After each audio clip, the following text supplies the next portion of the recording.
jalannya juga unik-unik. Nah, saya makan somtam di situ, udang yang kecil-kecil ditaruh di mangkuk terus dikasih bumbu pedes gitu, terus dimakan pakai sendok. Oke, sorry. Udangnya masih hidup. Udangnya masih hidup Loncat-loncat. berarti ya? Masih. Oh, berarti waktu dia masuk ke dalam mulut atau tenggorokan tuh masih kerasa dong dia gerak-gerak, Pak? Masih. Kamu ngapain? Lainnya bikin iklan, bos. Oke, iklan. Kamu bikin iklan, kamu bom di iklan, modalmu seberapa kamu bom, kamu cek lagi, evaluasi lagi, hasilnya kayak gimana. Setelah beberapa hari berjalan, ada nggak? Ada dapat prospek, pasti ada. Tapi rata-rata customer keliling, ya kan?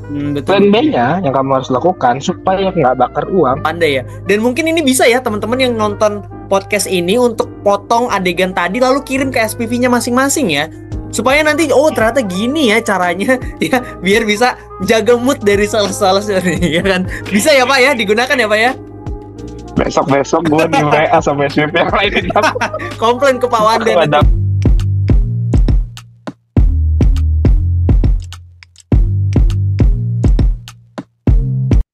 Halo Sobat Honda, balik lagi nih di Honda Smart Podcast. Dengan topik yang seperti biasa punya banyak sekali hal-hal baru yang bermanfaat pastinya bagi teman-teman sales Honda supaya bisa makin produktif ya teman-teman untuk melakukan penjualannya.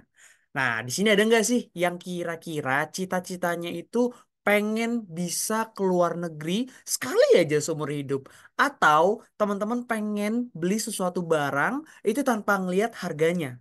Pasti semua cita-cita orang seperti itu ya teman-teman ya. Nah, kira-kira bisa nggak ya kita sebagai seorang sales itu mendapatkan hal tersebut? Pastinya bisa dong. Tapi ada tapinya. Ada pertanyaannya masalahnya. Gimana caranya? Nah, itu yang jadi pertanyaannya pasti ya. Saya pengen Pak keluar negeri ke Jepang, saya pengen ke Eropa, saya pengen ke Arab ataupun ke area timur. Dan saya pengen nih beli barang-barang yang mungkin punya value yang sangat besar Pak buat saya Pak. Nah pastinya kan semua orang menginginkan hal tersebut. Nah tentunya hal tersebut bisa ya teman-teman dapatkan sebagai seorang sales. Karena seperti yang kita tahu sales itu adalah seseorang yang bekerja untuk menjualkan barang yang mana pendapatannya atau cuannya itu tidak ada batasnya. Jadi tergantung dari penjualannya. Semakin banyak penjualannya, maka cuan yang dia dapatkan juga semakin besar. Apalagi banyak loh kadang-kadang reward yang diberikan oleh perusahaan untuk kita. Kalau misalnya jualan kita banyak, gitu ya. Nah, kebetulan banget ya teman-teman. Di podcast episode kali ini kita kedatangan narasumber yang istimewa banget. Karena beliau baru pulang nih dari Thailand. Dan bukan itu aja, jualan dia ini banyak banget teman-teman. Makanya kita pengen tahu nih tentang pengalamannya selama berada di Thailand, terus juga cara-caranya jualan banyak supaya bisa beli barang-barang branded ataupun bisa keluar negeri ya teman-teman ya. Langsung aja deh kalau gitu kita panggil. Pak Wanda, silakan. Halo pada Pak, apa kabar nih? Alhamdulillah baik Pak. Pak Wanda gimana Ya, kabarnya Pak? Sobat Honda, apa kabar? Baik, baik juga. Oh, Oke, saya kenalkan diri dulu ya. silakan Pak. Nama saya Nick Wanda, biasa dipanggil Wanda aja lah. Saya sales supervisor di Honda Trio Motor. Saya sudah kerja di sini dari tahun 2013. Lama Oke. ya, Berarti bangkotan udah. udah cukup lama ya Pak 2013. Jadi sales ya Pak ya Lama berarti ya itu awalnya mah. ya. Awalnya sales, sama lah. Oke. Sales terus naik promosi jadi sales supervisor Di di tahun tahun 2015. 2015 ya teman-teman ya. Nih buat teman-teman yang mungkin belum familiar atau belum kenal sama Pak Wanda ya. Pak Wanda ini salah satu supervisory yang berhasil, salah satunya ya, berhasil menjual 400 lebih unit dalam waktu 1 tahun. Atau kita rincikan, dia bisa ngejual 33 unit dalam 1 bulannya bersama dengan timnya. Luar biasa sekali nih pencapaian yang Pak Wanda dapatkan ya. Dan Pak Wanda baru eh, nyampe ya Pak di Indonesia ya setelah dari Thailand. Gimana Pak? Enak Pak di Thailand Pak jalan-jalannya? Ya fun sih, seru ya. eh yang pasti kan kenapa aja saya bilang seru ya, negeri orang. Negeri orang kan ya, kultur beda, budaya beda. Jadi ya kita bisa menikmati hal yang berbeda Maksudnya ya di Indonesia. perjalanan ini, ya perjalanan ya, ya dengan apa yang kita lihat sehari-hari dan dengan apa yang ada di Thailand kan, Berbeda yang ya. jelas bikin pengalaman baru yang lebih menarik. Betul, betul, Iya. betul, betul. Nah, berarti pada saat Pak Wanda ke Thailand langsung jalan-jalan kah pas nyampainya Pak atau gimana tuh Pak? Kalau misalkan diceritain sedikit nih Pak. Siapa tahu ada dari penonton kita yang pengen ke Thailand gitu kan, sama kayak Pak Wanda. Pas nyampe sih, nggak, karena nyampenya sore di Thailand terus. Jadi kita mesti nunggu bus. Busnya itu nganter kita ke hotel. Nganter kita ke hotel. eh ya, tapi nyampe hotelnya juga malam, sekitar Malam jam ya. 10-an mungkin ya. Karena Oke, oke. jarak dari bandara ke hotelnya Cukup jauh ya. lumayan lama, sekitar 4 Hmm, jam perjalanan, 4 jam perjalanan. Jadi kita begitu sampai ya, ya langsung istirahat aja, oke gitu. Tapi menikmati hotel five star lah ya. oke. Ada Iya, bedanya nggak sih Pak Hotel Bintang 5 di Indonesia sama di Thailand sendiri Pak? Setelah ngerasain sensasi atau bedanya ya Pak? ini ya kalau secara fasilitas ya mungkin sosok lah ya kurang lebih, karena kan dia franchise internasional juga, salah satu franchise internasional kan ya. Jadi ya kurang lebih sih. Yang Hampir beda ya sama ya. mungkin dari dekorasi, terus kan dari lingkungannya beda ya jelas, pinggir pantai. Oke, oke. Terus ya dari makanannya ya, kalau makanan secara di hotel sih masih standar ya. Standar Standar ya, bintang 5 lah maksudnya ya. gue bilang Standar iya bintang 5 standar ya. bintang 5 lah. Ntar Ya orang standar salah bintang paham 5 nih ya. orang. Oh, ternyata bintang 5 Iya, itu standarnya standar gitu ya, Pak ya. Nah, lanjut. Bang, kalau kita ngomongin makanan kan di Thailand khususnya adalah salah satu negara yang punya makanan yang aneh-aneh ya, Pak. Salah satunya kayak misalnya yang pernah muncul di FYP ataupun di Instagram bahkan TikTok itu ada kayak buaya bakar, terus kalajengking goreng, bahkan laba-laba itu dikonsumsi ya sama orang-orang di sana. Kalau dari Pak Wande sendiri setelah mampir ke sana, apakah sempat ngelihat atau bahkan mencicipi Pak? Siapa tahu barangkali. Ehm, iya, kalau yang ekstrem sih mungkin ya bener ya ada. Tapi saya sih lebih ke sini. Ada memang yang makanan yang saya coba, eh itu udang. Namanya apa ya? Somtam ya? Somtam, Somtam. betul betul betul betul. Jadi ya, saya belinya ada di Just Night Fair. Ya pasar malam lah, standar pasar malam kan kayak gimana ya. Ada dua sih tempat pasar malam di sana. Asiatik sama George Night Fair. Mm-mm. Kalau yang mau lebih kerennya sih di Asiatik. Just Night Fair ini kayaknya lebih ke middle lah. Maksudnya bukan orang-orang middle, tapi ya dalamnya juga unik-unik. Nah, saya makan somtam di situ. Udang. Udang yang kecil-kecil, ditaruh di mangkuk, terus dikasih bumbu pedes gitu, terus dimakan pakai sendok. Oke, sorry. Udangnya masih hidup, Udangnya masih masih hidup loncat-loncat. berarti ya? Masih, Oh, berarti waktu dia masuk ke dalam mulut atau tenggorokan tuh masih kerasa dong dia gerak-gerak, Pak. masih. Tapi enak rasanya, Pak. Bayangin nggak? Iya, kebayang, kebayang, Ya kebayang. enaknya karena ada sensasi pedas-pedasnya itu. Pedes-pedesnya tadi ya, Jadi sehingga ya rasa-rasanya amis gitu nggak ada ya, Pak ya?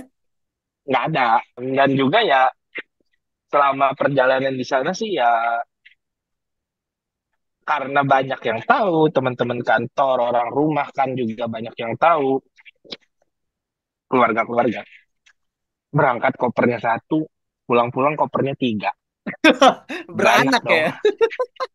Iya, jadi just tip dadakan, macem-macem. Ada yang minta beliin kosmetik, ada yang minta beliin pakaian. Kan Thailand Fashion juga keren kan. Ada Lumayan terus ada keren-keren ya, juga Pak yang minta ya. oleh-oleh. Bahkan ada yang minta mango sticky rice Untuk dibawa. dibawain ya, Pak. Gimana cara? Tetap saya bawain. Jadi Tetep ada kemasan khususnya. Dia pakai styrofoam gitu supaya Oh nggak, gitu. Supaya styrofoam nggak terus basi ya. dikasih es krim gitu. Iya supaya nggak basi sih. Kalau kita ngomongin tentang reward ataupun hal yang Pak Wanda dapatkan gitu ya Pak, bisa jalan-jalan ke luar negeri, bahkan punya kesempatan buat beli barang-barang branded ya istilahnya ya Pak. Kalau boleh tahu tuh, kok bisa Pak Wanda yang terpilih untuk dapetin reward Pak? Ya kalau bisa atau enggaknya sih kan tergantung dari prestasi kan. Yang jelas kantor kan milihnya berdasarkan prestasi nih di antara beberapa SPP di ranking dong.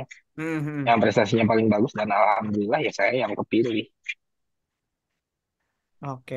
Kalau Gitu sih. berdasarkan dari penjualan ya, Pak ya? Iya, betul. Oke. Pak Wanda juga by data yang coba saya lihat ya tadi ya berhasil menjual 400 unit dalam waktu 1 tahun. Dan kalau dirinciin tadi jualannya itu dalam 1 bulan bisa 33 unit bersama dengan timnya. Berarti salah satu pencapaian yang luar biasa sekali nih dari Pak Wanda ya. Berarti Pak Wanda kalau misalkan bisa dibilang berarti cukup beruntung ya Pak punya pasar yang punya potensi sangat besar. Terus ditambah juga Pak Wanda juga berhasil, Pak, memaksimalkan apa yang Pak Wanda miliki bersama tim. Sehingga bisa nih, Pak, menghasilkan banyak jualan, Pak. Ya, oke. Oke, eh, apakah Pak, kalau misalkan boleh saya tanya ya, Pak ya, mungkin nanti Pak Wanda bisa ngasih pendapatnya aja. Apakah potensi pasar yang besar dengan kemampuan tim yang dimilikinya, apakah itu lebih dominan yang mana, Pak?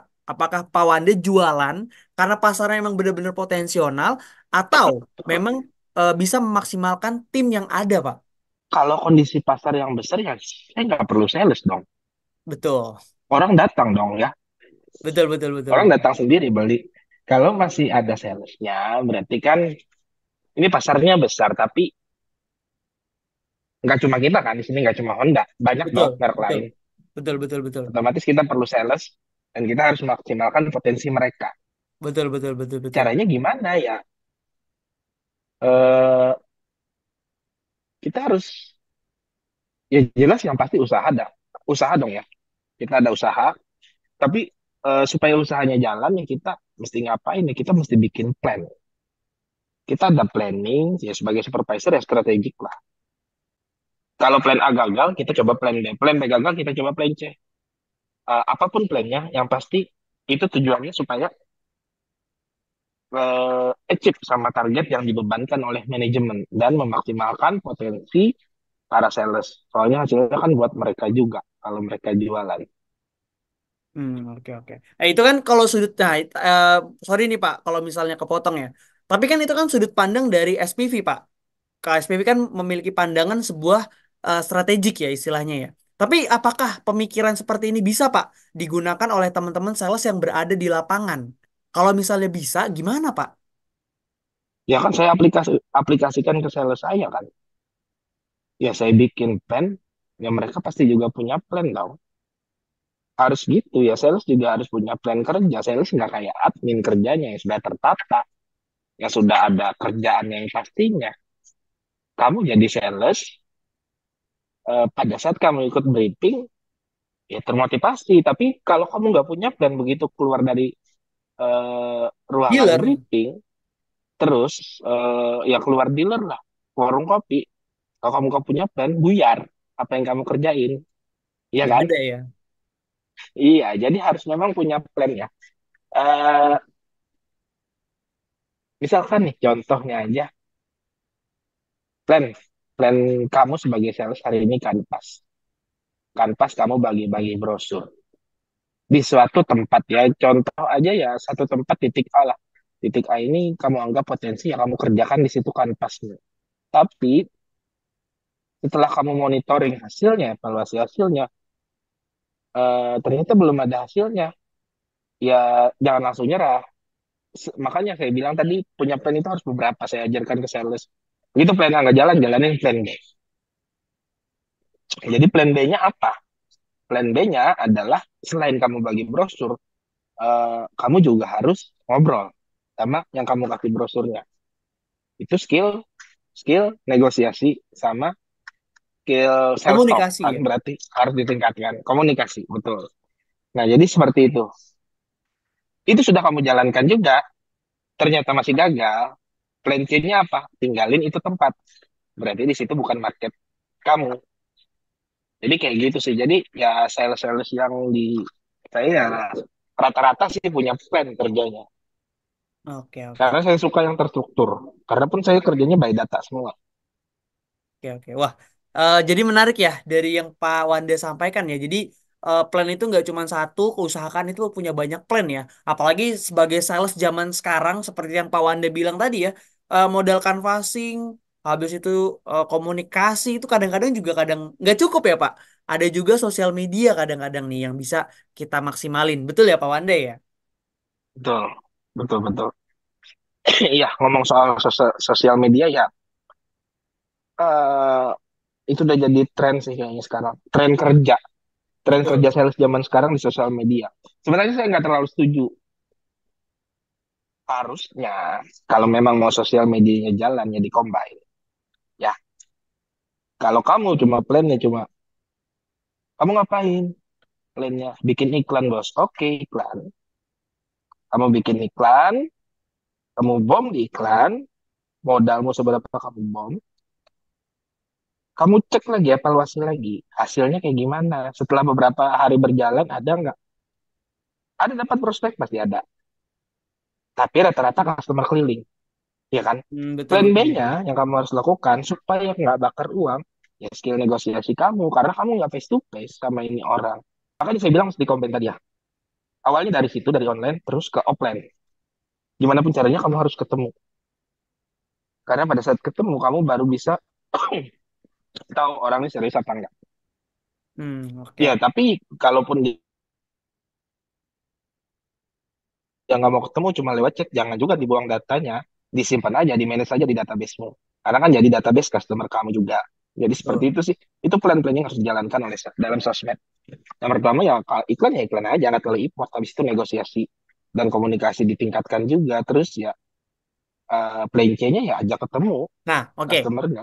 Oke, tapi mungkin gak sih Pak seorang sales itu pengen apa bisa jualan tapi effortnya sedikit Pak. Bisa. Kenapa enggak? Kamu bisa jualan dengan import sedikit pada saat kamu sudah punya database banyak. Itu bukan kamu lagi yang cari orang, Tapi tapi orang yang orang nyari yang kita cari ya. kamu. Oke, Iya. Nah, itu jadi untuk sampai di titik itu ya kita perlu kerjanya yang bener dong, on track dong, berarti kan ya. Iya betul kan? betul betul betul. Berarti kita harus fokus sama diri kita sendiri. Fokus sama kerjaan kita, lupain dulu kalau kerja kita lupain dulu dah hal yang lain. Kita fokus dulu sama kerjaan kita. Plan yang lu bikin kerjain. Plan yang kalian bikin kerjain. Fokus. eh Kalaupun ada masalah di lain ya kesampingkan dulu. Nah, kalaupun juga masalahnya juga nggak bisa dikesampingkan, selesaikan dulu baru balik lagi kerja. Hmm. Daripada tumpang tindih, stres, akhirnya ya nggak beres semuanya, ya Nah, kan? oke oke. Ini menarik nih ngomongin stres nih Pak, karena kan hampir semua sales pasti dilanda yang namanya stres ya Pak ya. Entah itu stres Iya sama betul. keluarga, di jualannya, konsumennya segala macam. Kan kadang-kadang kan posisi sales ini kan terhimpit Pak. Betul ya Pak? Ketika dia Nah, berada di posisi nggak jualan, terus habis itu SPV ataupun manajer itu nge-push juga supaya bisa jualan, tapi di satu sisi dia juga punya masalah lain Pak, yang ngebuat dia ini jadi stres. Nah, karena stres itu ngebuat si salesnya ini jadi jenuh, malah yang ngebuat dia jadi nggak perform untuk kejar targetnya. Nah, kalau menurut Pak Wanda ya sebagai seorang SPV yang punya pengalaman cukup panjang dalam mengelola tim atau jadi seorang sales, Pak, gimana nih cara Pak Wanda untuk mengakali rasa stres selama bekerja ini, Pak? ya, ya seperti saya bilang tadi, jangan dicampur. Punya masalah yang bikin stres ya jangan dicampur sama kerjaan. Selesaikan dulu satu-satu. Kalau memang mau menyelesaikan kerjaan, selesaikan kerjaan, kesampingkan. Masalah atau stresnya kesampingkan. Tapi kalau memang nggak bisa dipendung, ya selesaiin dulu masalah atau stresnya. Stresnya aja lah. Kita ngomong stres kan. Selesaiin dulu Betul. stresnya. Caranya menyelesaikan stres gimana? Ya tergantung personalnya macem-macem. Ya kan? Ada yang senang olahraga, ya. Ada yang senang jalan-jalan, Belanja ya. ada yang senang shopping, ataupun ngegame. Iya, nongki kan juga. Ya, intinya balik lagi fokus pada diri sendiri dulu. Pada saat pada saat kalian menyelesaikan stres itu kan sama fokus sama diri kamu. Kamu akhirnya jadi bahagia, moodmu jadi balik nih buat kerja lagi. Iya kan? Betul, betul, betul. Karena Nah, jadi mood, selesaikan dulu, betul. habis itu, tapi jangan lama-lama. Iya, ntar Masa malah iya, terlena ya. masa iya izin dulu Pak, liburan supaya nggak stres. Boleh berapa hari? Setahun? Ya, bikin aja surat resign udah. Iya, iya, betul juga ya. Iya, karena justru yang liburan-liburan ini untuk ngilangin stres, malah ketagihan dan terlena Pak akhirnya ya Pak. Jadi Nah, ngejualan itu ya. dia makanya. Itu dia. Ya kalau mau liburan nggak apa-apa ya. Kalau mau cuti 3 sampai 4 hari, ya maksimal 1 minggu itu oke lah. Asal Oh, habis itu fresh lagi. oke, oke. Fresh Pak, lagi. oke. Kenapa? Karena duitnya udah habis. Ya betul. Jadi Karena harus nggak kerja punya duit lagi. nyari lagi ya. Iya. Oke, tapi Pak Wanda ada nggak sih pengalaman-pengalaman unik, pengalaman yang Pak Wanda ingat nih ketika ngontrol sebuah stres, terutama ketika misalnya Pak Wanda kan punya tim ya Pak. Nah, timnya pasti kan kelihatan Pak, orang-orang yang kelihatan stres atau performnya tiba-tiba Ya. menurun, bisa dilihat dari masalah-masalahnya. Ada nggak sih pengalaman yang Pak Wanda ingat terkait apa kondisi-kondisi seperti itu? Bagaimana cara mengatasinya gitu Pak? Saya pernah punya satu pengalaman. eh, Waktu awal-awal saya membentuk tim kan jualan saya nggak langsung banyak ya. Cuma beberapa orang yang istilahnya yang Perform ya? ya ya perform atau bersinar lah ya. Jadi ada juga yang nggak perform. Nah, yang nggak perform itu saya ajak makan. Oke. Ajak makan yuk, kita makan yuk. Kan ya makan di tempat ini. Tanya kondisi keluarga, tanya kondisi rumah kayak gimana. Ya, sambil ya istilahnya ada sesi curhatnya lah juga kan ya. Sesi curhat terus tanya juga gimana cara mereka kerja habis makan ya, habis sambil santai. Ngobrol lah kita ngobrol, oke. Setelah itu masih belum perform juga nih. Bulan berikutnya saya ajak lagi makan. Tapi saya suruh ajakin keluarga, Oke. ajakin anak istri. Oke, Gak apa, oke. saya yang traktir. Gak apa-apa, Pak. Iya, gak apa-apa, ajak aja. Besok ya. Oke, besok berangkat. Tempatnya di sini. Oke, datanglah. Datanglah mereka. Kelihatan dong happy. Happy lah anak istri diajak makan juga kan. Istilahnya. Udah. Di situ, habis itu ya kayak muncul riak-riak semangat masih. Tapi belum juga. Jualan ya? Sudah lumayan perform, tapi belum. Menghasilkan. Saya nggak bilang nggak jualan, ada yang jualan tapi belum menyentuh apa yang saya mau Oke, dari dia. oke. Titik yang saya mau dari dia belum saya dapat. Bulan depannya saya ajak makan lagi. Kali ini di tempat yang lebih mahal, restoran lah, nggak apa. Saya ajak makan. Nggak apa-apa nih Pak. Ya udah makan aja, ajakin anak istrimu. Ajak lagi keluarga, makan lagi. Nah setelah selesai makan, barulah saya, Pak, ini kita nggak enak loh. Padahal loh, diajak makan terus, kita nggak jualan. Kenapa emang? Makan kan enak, maksudnya ya kan bisa bikin mood kalian bagus lagi. Terus tuh lihat anak istri kalian kan pada happy juga diajak makan. Iya Pak, tapi kitanya nggak enak. Ya nggak apa-apa, mumpung masih ada saya kan nggak selamanya jadi bos kalian. Dibilangin aja gitu kan. Nah habis itu ya Mikir ya entah mereka ya? entah entah kena sasaran tepat sasaran nih kata-kata saya atau gimana ya. Ya itu langsung berubah drastis semangatnya. Besok-besoknya itu ada yang langsung kanpas tanpa disuruh pun langsung kerja, ada yang telepon sampai malam dan berbuah hasilnya memang. Ya saya ngomong aja ya, ya lu inget aja, kalian inget aja di tempat makan kemarin anak istri kalian kan Senang banget ya. eh, seneng. Ya masa nggak mau membagiin mereka lagi? Ya nggak bisa terus-terusan sama saya dong. Saya bilang, kalau kalian punya duit sendiri, punya pegangan sendiri kan, Setidaknya bisa ya. kapanpun kalian mau, ya kapanpun kalian mau kan bisa. Ya kalau saya sih batasnya cuma 1 bulan sekali lah, saya bilang. Iya kan? Nggak mungkin dong tiap hari saya bilang. Ya, akhirnya mereka sadar dan ya perform lah sesuai dengan apa yang saya mau dan akhirnya sampai di titik yang sekarang rata-rata ya sales tim saya ya rata-rata jualan paling cuma satu dua orang. Ya, oke, oke. Wah, ini berkesan dan juga sangat apa ya namanya? Motivasi sekali, inspirasi sekali kalau buat saya pribadi ya, Pak Wanda ya. Dan mungkin ini bisa ya teman-teman yang nonton podcast ini untuk potong adegan tadi lalu kirim ke SPV-nya masing-masing ya. Supaya nanti oh ternyata gini ya caranya ya biar bisa jaga mood dari sales-sales nih ya kan. Bisa ya Pak ya digunakan ya Pak ya. Besok besok gue di WA sama SPP yang lain dapat, Komplain ke Pak Wanda aku nggak nanti ya. dapat. Nah, tapi terakhir nih Pak Wanda, sorry. Kayak seperti yang saya sampaikan tadi, Pak. Kan gini, sales kan nggak semuanya itu punya atasan ataupun pemimpin seperti yang Pak Wanda lakukan. Mungkin SPV ataupun atasan mereka punya treatment yang berbeda. Betul ya, Pak ya? Tapi gimana, Pak, kalau misalnya Pak Wanda di posisi si sales tadi nggak punya support, nggak punya pilihan lain gitu ya selain fight dan juga dalam kondisi stres dan terpuruk. Gimana tuh, Pak, cara Pak Wanda ngatasin hal tersebut? Karena saya rasa, Pak, kondisi seperti itu banyak sekali Pak, pastinya sales-sales yang mengalaminya. Dari Pak Wanda berdasarkan pengalamannya dulu mungkin sebagai seorang sales, apakah pernah dan gimana cara ngatasinya tuh?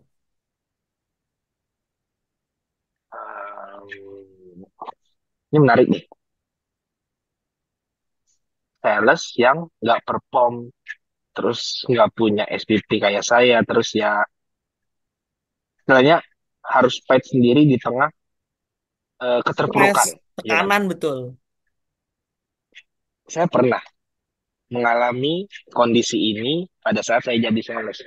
Pernah banget. Jadi waktu itu saya yang awalnya jualannya cheap lah istilahnya. Apa yang dikasih sama supervisor? Kamu sekian, jualan, jualan. Tiba-tiba ke entah mungkin bukan entah mungkin ya pasti ya kalau menurut saya pemikiran saya ya pasti saya yang salah milih pergaulan atau lingkungan. Kalau saya drop banget, drop nggak ada sama sekali jualan selama kurang lebih 6 sampai 7 bulan. Sempat kena tegur, evaluasi tapi masih dikasih kesempatan terus juga ya semua yang negatif masuk lah. Tanggung jawab di rumah ada, tanggung jawab cicilan juga ada ya. Saya nggak bisa cover itu semua dan sempat mikir buat resign juga sih. Sebagai sales ya Pak. Iya, sempat mikir mau pindah profesi aja, mungkin jadi tukang pijat atau apa gitu ya. Tapi apa Pak titik baliknya dari Pak Wanda Pak dalam kondisi Oke, seperti itu? pada saat itu titik baliknya eh, waktu itu saya coba tetap tetap kekeh, tetap kekeh sih. Maksudnya saya coba tetap kekeh dengan apa yang saya punya waktu itu,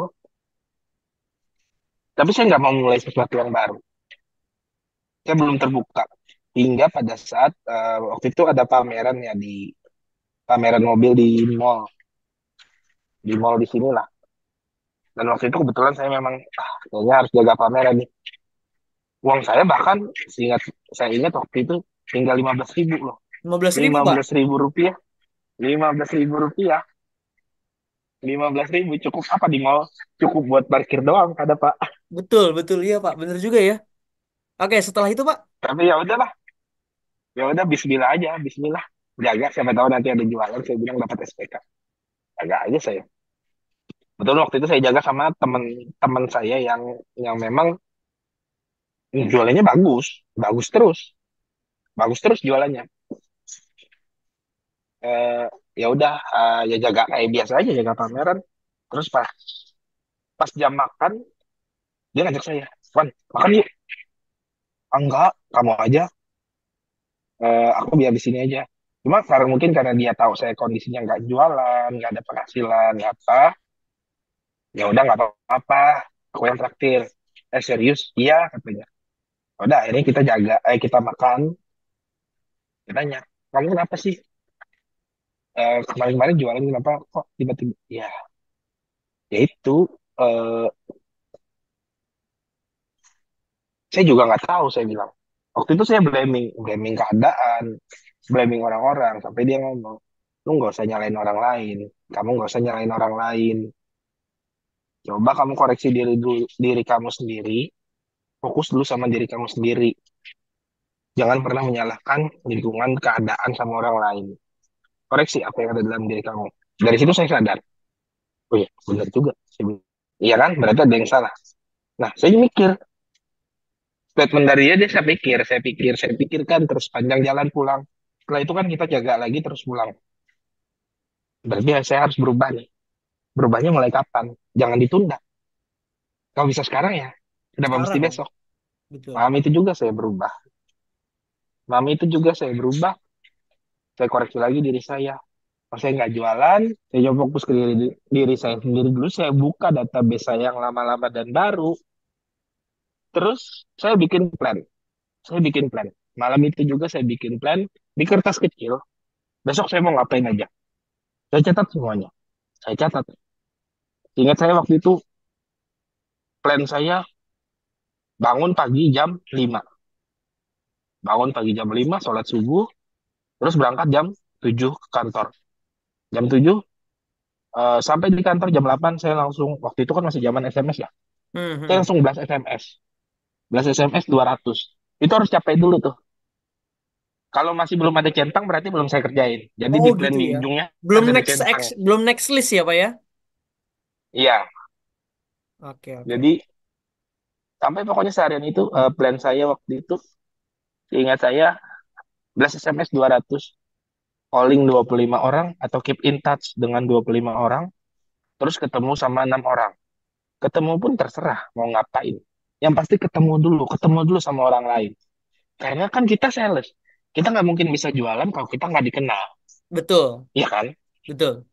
Nah, jadi itu plan yang saya lakukan dan eh, saya fokusin di situ, fokusin buat diri saya sendiri, konsisten, konsisten juga.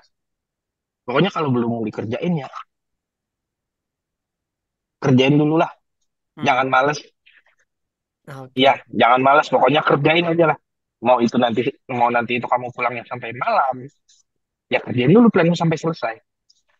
Oke, Yuk, bahkan seorang SPV seperti Pak Wanda yang berhasil menjual lebih dari 400 unit bersama dengan tim ya dalam 1 tahun, itu sempat ya Pak mengalami yang namanya titik terendah sampai pernah megang uang 15.000. Wah, ini ceritanya sangat-sangat inspiratif sekali ya buat teman-teman yang sedang menonton podcast di episode kali ini dan semoga aja bisa berguna nantinya.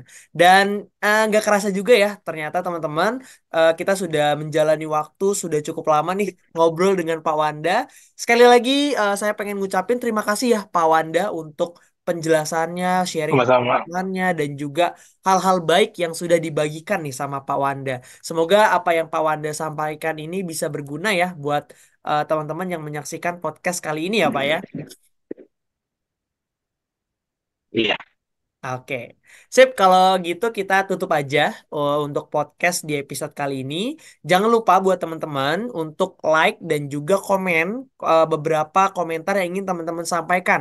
Bisa aja teman-teman komentar tentang eh, tema ataupun topik dari podcast yang berhubungan dengan sales consultant yang bisa teman-teman tulis di kolom komentar ya teman-teman. Nantinya kalau misalnya menarik, nanti kita akan cari bintang tamu yang sesuai.